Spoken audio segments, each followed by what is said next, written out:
கார்களை ரொம்ப நேரம் வெயிலில் நிறுத்திட்டு அதுக்கப்புறம் நம்ம சட்டார்னு அதில் வந்து ஏறி உக்காந்து பயணம் பண்ணக்கூடாதாம். ஏன் அப்படின்னா, ரொம்ப நேரம் வெயிலில் இருக்கக்கூடிய அந்த காரில் வந்து வேண்டாத கெமிக்கல்ஸ் எல்லாம் நிறைய படிஞ்சு போடுதான்.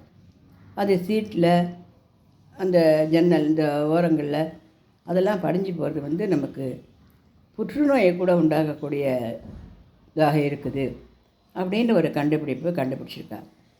அதனால் நாம் என்ன பண்ணணும் அப்படின்னா, காரு கதவுகளை திறந்து வச்சுட்டு நம்ம எங்கே போகணுமோ அங்கே போகலாம்.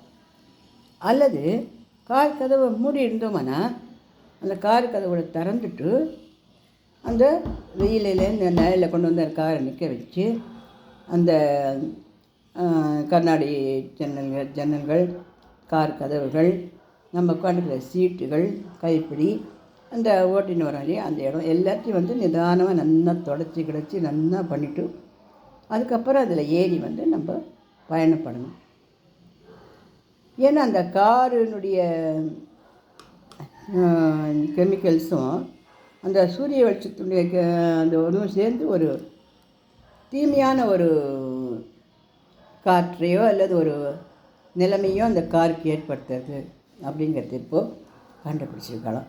அதனால் நம்ம காரை ரொம்ப நேரம் வெயிலில் நிற்க வைக்க வேண்டாம். அப்படி நிறுத்தி வச்சோம்னா கூட கார் கதவுகளை திறந்து வச்சுட்டு நம்ம போவோம். வரும்போது நல்லா தொடச்சிட்டு நல்லா கார் கதவை சாத்திட்டு அதுக்கப்புறம் ஒரு 10 நிமிஷம் கழித்து காரில் ஏறி உட்காந்து பயணப்படும். இந்த தகவல் பிடிச்சிருந்தால் லைக் பண்ணுங்கள், ஷேர் பண்ணுங்கள், சப்ஸ்கிரைப் பண்ணுங்கள்.